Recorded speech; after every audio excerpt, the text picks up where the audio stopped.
Bonjour à tous et bienvenue dans l'émission La Spéciale 2. Aujourd'hui, notre invité est un gladiateur des temps modernes. Sa capacité d'adaptation est aussi subtile que son talent. Il est l'espoir du MMA français et son ascension ne fait que commencer. Il se fait appeler Bon Gamin. Vous avez une idée? Il s'agit de Cyril Gane. La spéciale de Cyril Gane, ça commence maintenant.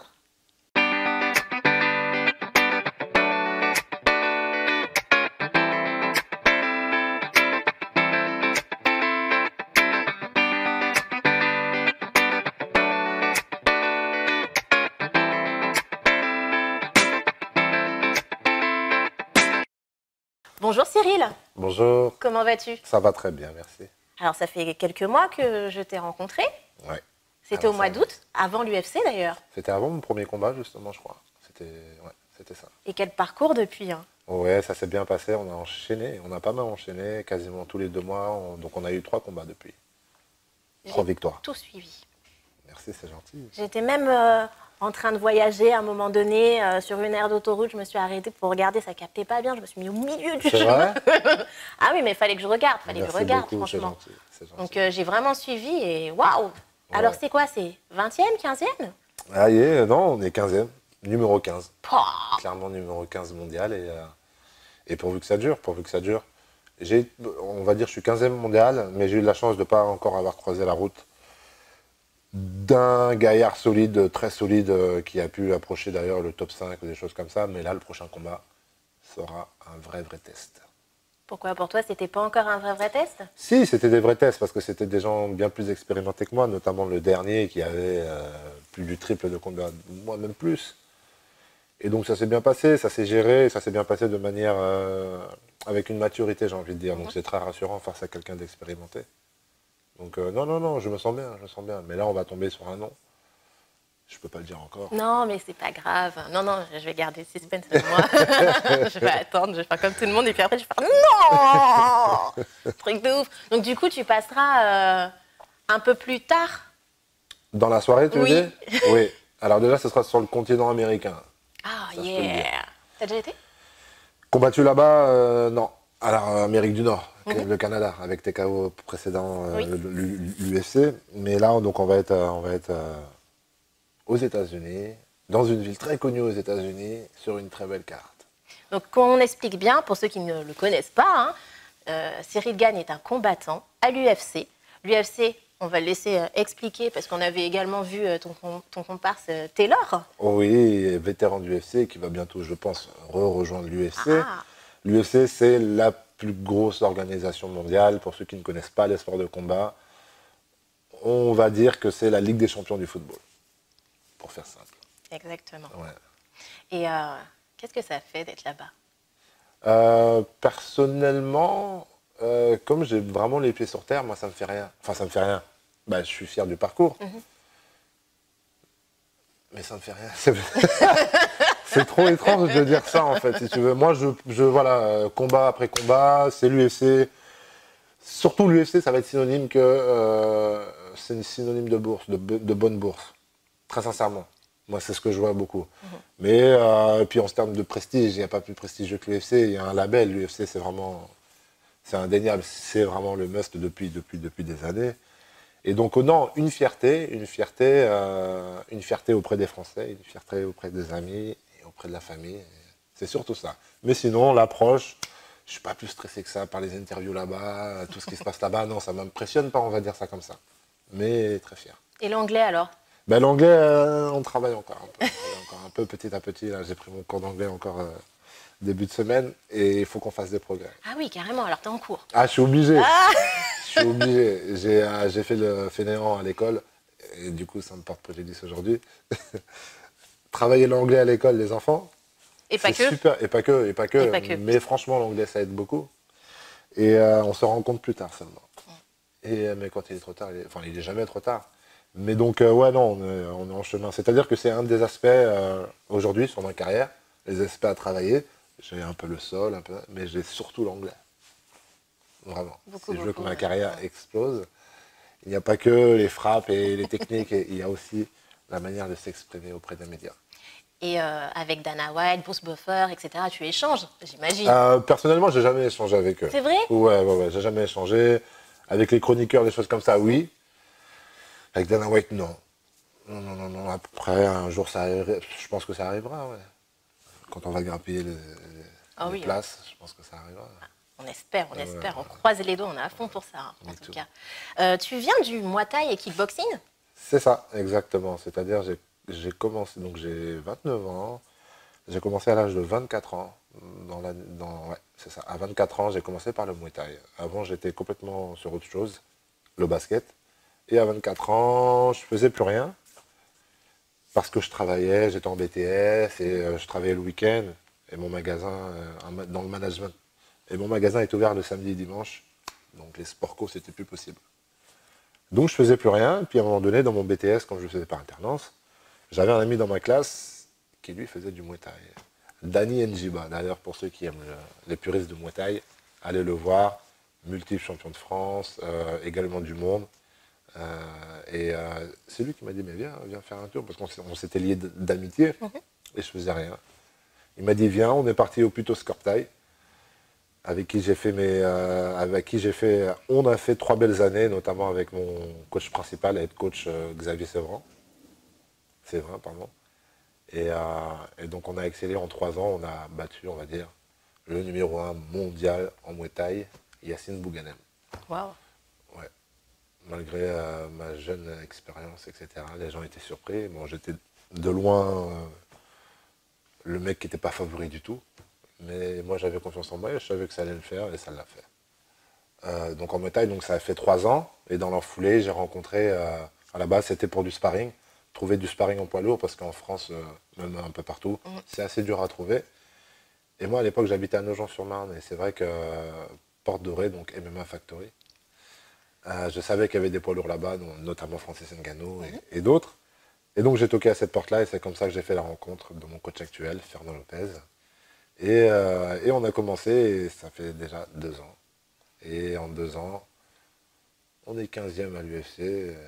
Après mon premier combat de MMA, c'est plutôt pas mal. Cyril, tout ce que j'ai envie de te dire, c'est que je souhaite que tu apprennes un peu à vivre le cinéma différemment. Parce que ça me fait chier, on va au cinéma et je suis le seul à vivre le film et tu es là. Bon, c'est exagéré le King. Voilà ce que tu me dis, c'est dommage. C'est dommage que tu ne te laisses pas aller, tu ne te laisses pas transporter par les petits trucages, les petits... Voilà quoi, je te souhaite pour 2020 une excellente année. Et je souhaite que tu sois un meilleur cinéphile pour que tu sois une meilleure compagnie au cinéma. Voilà.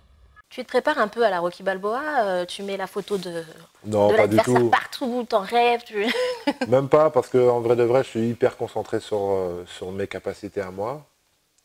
Parce que je sais que par rapport à n'importe quel adversaire, les capacités que j'ai, notamment la gestion de distance et les déplacements, des choses comme ça, font que ça s'adapte à tous mes adversaires, à tout style de combattant. Donc je suis très focus sur moi-même, sur les choses à travailler sur moi-même. Mais derrière ça, j'ai mon coach qui, lui, travaille beaucoup et qui fait en sorte que les enchaînements qu'on travaille, par exemple, au PAO, vont pouvoir s'adapter à mon prochain adversaire. Donc le gros boulot qui se fait par rapport à mon adversaire, c'est le coach qui le fait. Mais justement, parlons de Fernand Lopez. Ouais. Il est on l'a rencontré également, il est omniprésent, il est vraiment là pour te suivre et mentalement et sportivement. Comment en fait, votre relation ça se fait naturellement. Tout ça, oui, ça se passe, mais ça se fait vraiment naturellement dans le sens où on s'est vraiment liés d'amitié. Et ce qui fait que ça facilite vraiment les choses. Le feeling, ça a vraiment matché. Ça a vraiment matché. C'est-à-dire que dès les débuts, où on a commencé à travailler, ne serait-ce que les méthodes de travail, etc., ça m'a plu. Lui, le personnage, le combattant, lui a fortement plu. Donc, c'est hyper facile. Quand ça se passe comme ça, c'est hyper facile. Mais tu as été amené à faire des sacrifices avec lui. Oui, parce que lui avait des vrais projets. On y est maintenant, hein. Mais il avait des vrais projets. Donc, quand j'ai dit de me mettre au MMA, il m'a dit de couper entièrement avec le pied-point. C'est-à-dire que moi, je venais de battre le numéro 1 en Muay Thai. Et à côté, je savais que les portes du kickboxing, comme le Glory, les sous allaient vraiment arriver pour moi. Et le sacrifice a été que, et je savais, qu'il fallait faire la transition en MMA, mais qu'en MMA, j'étais personne et qu'il allait falloir cravacher tout simplement pour remonter la pente, en tout cas côté financier. Donc j'étais prêt à gagner 0 € sur mon prochain combat. Parce que, en l'occurrence, si j'étais resté dans mon pied-point, je savais que j'allais être bien. Mais comme je savais que d'ici peu de temps, et que surtout je croyais en moi, eh bien je savais que ça allait payer, et ça a payé aujourd'hui. Même pas 2 ans, et on a fait des belles choses déjà.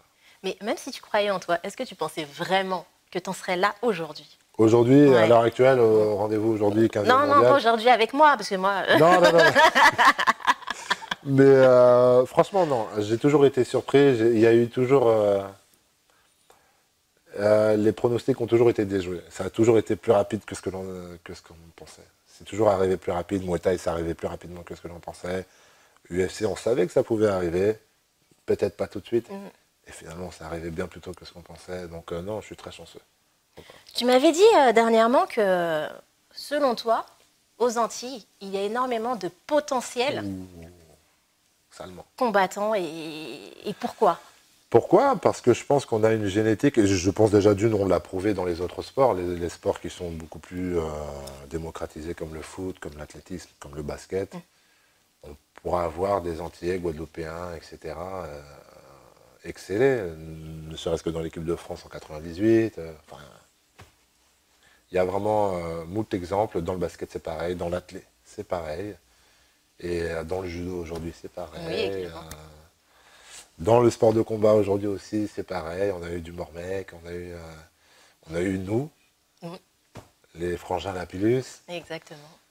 Je pense vraiment qu'il y a un potentiel énorme. Je pense que ça vient de notre génétique, très sincèrement. Je pense que ça vient de notre génétique. Alors, c'est le moment de l'interview tropicale. Yes, ça y est. Je vais te poser des questions qui sont toutes en lien avec les tropiques. Alors, je voudrais savoir, si tu étais une chanson antillaise, tu serais laquelle? Ouh là là! Il faut chanter, hein? Une chanson antillaise, hein? Ouais, mais du coup, si c'était une chanson antillaise, ce serait pas du zouk. Ah! Je pense que ce serait du gros car. Comme la dernière fois où tu avais mis Oui, lors de ton oui. entrée. J'écoute beaucoup le gros cas. C'est mon papa qui m'a initié au gros cas. Malheureusement, j'en joue pas à la honte. Parce que j'avais carrément l'opportunité de savoir en jouer. C'est vrai? Oui, mon papa en joue beaucoup. Il a toujours joué dans un groupe toute sa vie où je l'ai connu, moi en tout cas. C'est quoi le nom de son groupe? Mais il a changé. Aujourd'hui, ça s'appelle Katika. Et bon, c'est un petit groupe, hein, c'est un tout petit truc. Hein, c'est pas un gros groupe. Quand même, si on trouve des infos Oui, sur le si tu papa. trouves des petits trucs, oui, tu peux. Je pense que tu peux retrouver des petites choses sur lui. Et donc lui, il a toujours été fan de ça. Et c'est lui qui m'a initié à ça. Si je chante ma tête à cap, qui gagne nous solide comme ça, Seigneur mes bananes. Aïe, aïe, aïe, oh, bien. Ouais, Bien. non, j'aime Ouais, beaucoup le celle-là, gros j'aime bien cas. aussi. J'aime beaucoup ce que le gros cas dégage. C'est très très fort comme musique, les gens ne connaissent pas. Mais je suis sûr que si c'était beaucoup plus écouté, démocratisé, etc., il y a beaucoup de gens qui aimeraient ce que les voix antillaises dans le gros cas dégagent. C'est très prenant. Alors s'ils le voient en live, c'est encore autre chose. Quand les tambours traversent le corps, etc., c'est encore autre chose. Tu danses? Bien sûr, je danse, mais je ne vais pas danser par contre. Alors là, tu peux courir. Vous pouvez courir. On a essayé, hein. Mais non, mais tu nous expliques un pas, comment il se fait. Tu vois, tu peux être coach. Tu m'as bien coaché pour une photo, là. En Oh mode... là là. Je vais te le faire. Alors, les caméras, micro. il faut suivre le mouvement. Tu peux... Ouais, non, c'est pas... On te met pas de son. Pas- Hey, on voit les pieds? Bah, c'est un pas d'ailleurs qui a été repris par beaucoup de styles de danse. Hein. Ah, en fait, il y a du level quand même. Hein. Ah, il y a un gros level en danse. Il y a un très très Il y a gros du level. Hein. Et toi, t'es pas trop zouk? J'ai été zouk comme tout le monde. Mais c'est vrai que ça fait longtemps que j'ai pas fait de soirée, des choses comme ça. Du coup, je décroche un peu. Alors, si tu étais un plat antillais, tu serais lequel? La dombrée. Non. Dombrée crevette, ouais. Ce plat-là aussi. Hein. Ouais, dombrée crevette. À chaque fois que je rentre à la maison chez papa et maman, je demande ça. Tu y vas souvent au moins parce que là, Ouais, j'essaie d'y aller souvent. la fois, va te préparer. Le plus possible en tout cas. Mais ouais, dombrée crevette avec ma soeur, quand on lui dit papa on arrive, on s'arrange pour que tous les deux on soit là au même moment. Dombrée crevette à pas louper. Dombrée crevette, dombrée ce sont des petites boulettes de farine. Ce que j'explique pour le Oh coup. oui, mais tu le fais bien. Petite boulette de farine, notamment quand c'est crevettes, ce sera plutôt avec des sauces curry, mais après il y a aussi avec queue de cochon, haricots rouges. Mais donc c'était le plat des pauvres, faut le dire. Mon papa aime bien toujours me répéter ça. Tu vois ça, papa il mangeait ça parce qu'à la maison, voilà, c'était le plat des pauvres. Boulette de farine, c'est ce qui était le moins cher à l'époque. Et ça remplissait très très bien le ventre. C'était bon quand même. Ah c'est bon, très très bon. Ça déchire. Ah, ça déchire de ouf. Du coup, là, ça donne faim, comme d'habitude. Hein, donc, on va demander au restaurant hein, de ne pas hésiter à nous contacter parce que nous, on a la dalle. Bon, bah, Si tu étais une phrase, un dicton ou un juron créole, je t'ai mis poser une colle. Là. Aïe. c'est pas bien de dire des jurons en plus. Ah bah, t'as le choix. Hein. Ça peut être une phrase. Mais si tu dis un juron, je n'y peux rien. Non, je veux pas dire un juron, qu'est-ce que l'assumer. je pourrais dire comme phrase? Qu'est-ce que je pourrais... Tu me poses une colle complètement là. Ouais, je vois ça. Non, c'est pas bien de dire un juron, j'ai que des jurons pour le coup. Tu m'as dit juron, du coup j'ai que des jurons en tête. Je vais sauter la question. J'ai dit d'autres mots. Hein, avant Ouais, mais juron. du coup tu m'as dit juron et j'ai que ça en Alors, tête. un juron, une phrase ou un dicton? Je sais pas quoi dire, vraiment tu me poses une colle. Bon, on va faire pip, parce que il est poli, hein, on va respecter ça quand même. Oh. Tiens, On l'a il y a compris, plein on de l'a trucs, tu vois, compris. que papa disait quand il s'énervait, tu vois. Mais je vais pas les sortir les jurons. Bon, le papa, hein, on sait. Alors, bon, tu m'as dit ta musique préférée, enfin, tropicale préférée, mais ta danse tropicale préférée, est-ce que c'est... Est-ce que c'est la danse du gros cas? Oui. Bah, j'aime beaucoup. Hein. Moi, vraiment, j'ai baigné là-dedans. C'est-à-dire que quand je pense à danse, je pense à ma soeur automatiquement. Depuis toute petite, traditionnelle, papa, avec papa qui joue, on a baigné là-dedans à foison. Ils avaient leur groupe et tout, etc. Donc, est-ce que ma danse tropicale, je dirais oui, le gros cas. Danse tropicale, le gros cas, oui. On va t'inviter, hein, tu sais. On va t'inviter pour une Bah démo. après, moi, je danse pas beaucoup. On va te faire un cap ou pas cap, tu vas perdre et on va gagner. Ouais. Ça va se passer comme ça, hein, tu sais. Alors, du coup, toi, tu es originaire de la Guadeloupe? C'est ça, papa guadeloupéen. Du coup, tu as grandi en Vendée. Ouais. Mais tu vas de temps en temps en Guadeloupe? Bah, j'y suis allé au mois d'octobre. Attends. Avec la sorbetière. Tu as J'ai suivi, vu hein? sur Insta. Ouais. Septembre, j'ai combattu septembre, octobre, fin octobre, début novembre, j'y suis allé. Fin octobre, je crois. Ouais.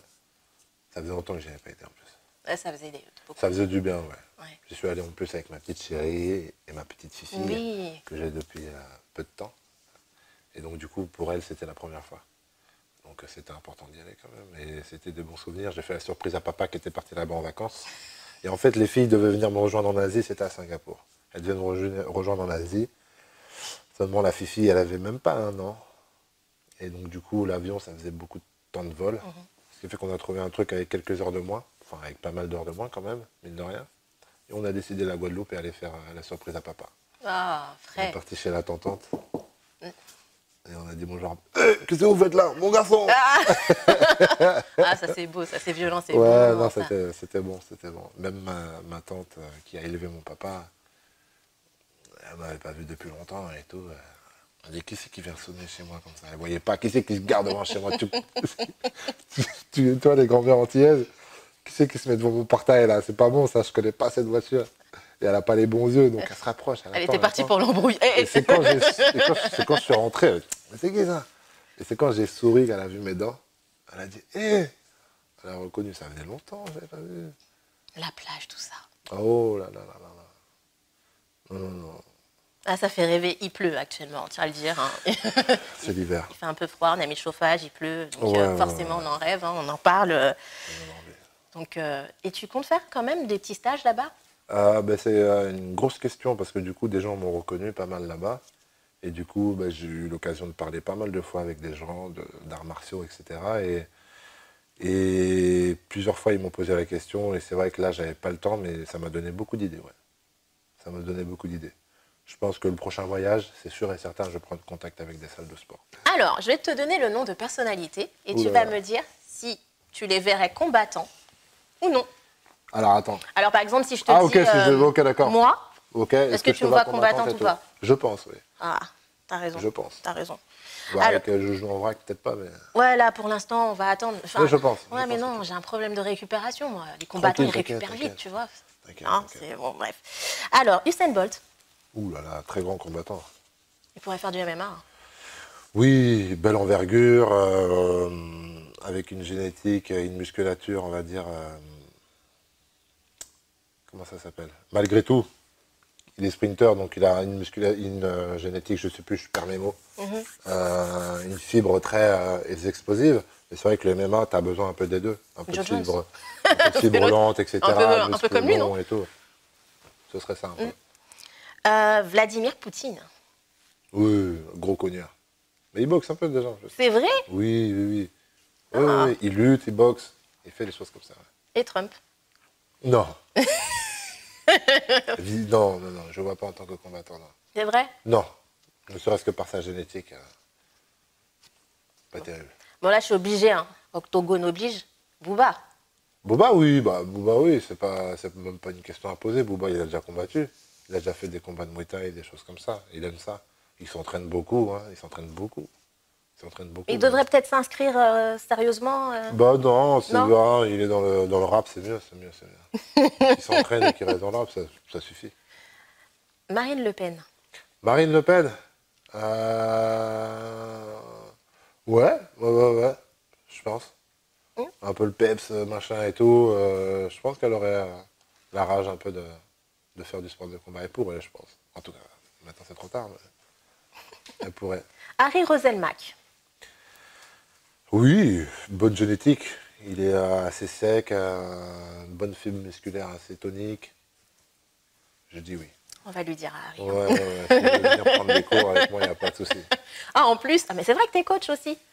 Ouais, mais Enfin, t'as plus trop le temps là maintenant. Mais... Maintenant, j'ai plus trop le temps, mais s'il faut, il n'y a pas de souci. Ah oui, carrément. Bon, bah, Harry, on Let's a go. Coach Gain. Coach Gain. Et Teddy Riner. Oh, bah, déjà très grand combattant, mais oui. Beaucoup de monde me pose cette question d'ailleurs. Teddy Riner, s'il vient et tout, non, il ne sera pas bon. D'ailleurs, les gens disent qu'il ne serait pas bon. Mais Moi, pourquoi je dis il si. dit ça? Parce qu'ils disent que le judo, ça n'a rien à voir avec le sport moderne qui est le MMA, mais moi je dis non. Beaucoup de gens, aujourd'hui j'ai un superbe exemple, ce que je donne à chaque fois, c'est Rizlen Swak, Oui, combattante du MMA Factory, franco-marocaine. elle est impressionnante. Elle n'est pas juste impressionnante en fait, c'est-à-dire qu'elle insère son judo d'une manière dans les MMA que j'ai jamais vue en fait. Et c'est une vraie lionne, Donc non, le judo, quand on a un bon judo et qu'on arrive à l'insérer, parce qu'on a des bons coachs pour faire voilà, magnifique. Donc Teddy Riner, je valide. Tu l'as déjà rencontré? Jamais. Ah, faut qu'on organise ça alors. On pourrait, ouais. Ah oui. On pourrait, de ouf. Cyril, petit message de Coach France, comme tu dis. Grosse force, grosse pensée à toi pour ton combat à mi-avril. Je sais que tu vas encore nous faire quelque chose de spectaculaire. Et peut-être même que tu vas surprendre le monde entier en allant chercher son adversaire sur son terrain. Voilà, tu m'as parlé de Rizlen Swak. Donc j'aimerais savoir ton avis, ce que tu en penses, ce que tu aimes. Moi, alors on parle de la combattante qui est Rizlen ou bien Non, on là, parlait les de- combattantes en général, parce qu'elles sont toutes différentes. Il y a Amanda Moi, ce que je Nunes et pense, tout. c'est qu'elles ont autant de mérite que nous. Ça, c'est certain. Je dirais même plus. C'est-à-dire qu'elles ont un truc en plus que nous. C'est la force mentale. C'est indéniable. La force physique, les hommes l'ont plus que les femmes. Et je pense qu'elles viennent compenser ça par la force mentale. Je pense que les femmes sont plus fortes mentalement que les hommes. J'en suis presque sûr. C'est pas que dans le combat, c'est aussi à côté. Alors, pour se façonner le combattant de MMA parfait, je vais te demander de compléter mes phrases. Ok. Des low kicks comme Désolé, je mets un blanc. Des low kicks comme... Eh ben, je donnais de la sophore à quelqu'un qui n'est pas encore extrêmement connu. Nordine, j'ai oublié son nom de famille. Nordine, un gars de Marseille qui est rentré au Glory récemment, un poids lourd. Ouh là là là là là. il déchire. Ouh là là là. Moi j'aime beaucoup. Ce qu'il fait, j'aime beaucoup. Autant high kick que high kick. À suivre. Nordine, je ne vais pas sortir mon portable, mais... Allez, ben on va Nordine, regarder. Marseillais, poids lourd, qui est actuellement au Glory. J'aurais dit Uriah Hall, etc. Ouais, mais vraiment, il faut que tu le regardes. Ok, Tu je vas vais être- suivre ça. Tu vas De être toute façon, agréablement surpris. là, avec l'arrivée du UFC en France, Je suis obligée de me renseigner. Ouais, sur bah, pour tous le coup, lui, il fait pas de combattants, MMA, mais regarde le oui. Glory, tu vas voir. Oui, le Glory, C'est j'ai vu il très, n'y a pas très beau. longtemps d'ailleurs. Très, très beau, ce Ok, qu'il fait. je vais gérer ça. Très beau. Une intelligence comme... Une intelligence comme Cyril Gann. Ah il s'est placé. Ouais. Un jujitsu Un jiu-jitsu guy comme... comme Verdum. puissant comme... Francis Ngannou. Ou bien Tyrone Spong, que j'aime beaucoup aussi. Ou bien Tyson, qu'est-ce qu'il y a, tu veux short En fait, je voulais qu'il dise Tyson. Voilà. En fait, Pourquoi Tyson? Pourquoi Tyson Pourquoi Francis plutôt? Oui, voilà, c'était... J'ai voilà. dit Francis parce que Francis, en termes de force pure, c'est plus impressionnant que Tyson. Tyson, c'est un medley entre rapidité, entre puissance et timing. Donc sur une rapidité, et d'ailleurs c'est lui qui le disait, un coup qui met KO, c'est qu'un coup que l'adversaire ne voit pas venir. C'était sa phrase à lui, il aimait dire ça, et il avait totalement raison. Que Francis, t'as beau l'avoir venir, tu vas tomber normalement, il n'y a pas trop de questions à se poser. Donc voilà un peu la différence entre les deux. Mais Francis, en plus, vous êtes dans la même catégorie. Oui, Donc vous pouvez être amené à vous rencontrer un jour. oui. Ah, mais vous connaissez, vous avez... Ben, on se connaît pas tellement au Non. final. Ouais, mais vous avez Fernand en commun. On à a la Fernand en base. commun, je me suis déjà entraîné avec lui, Oui. mais on s'est jamais vraiment lié d'une forte amitié. Et puis il a Mais là, toujours le habité aux mental, il États-Unis. joue. Est-ce que... Parce qu'en fait, c'est ça ma question. Je voudrais savoir, quand on connaît son adversaire, qu'on est même, qu'on a un lien de fraternité. Non, je comprends ce que tu veux dire, mais moi, c'est un sport et je vois la chose comme un sport. Et Sans pitié. c'est pas sans pitié, c'est que c'est pas. Je le dis vraiment, moi, quand je suis arrivé au MMA Factory, il avait déjà déménagé aux États-Unis. Mhm.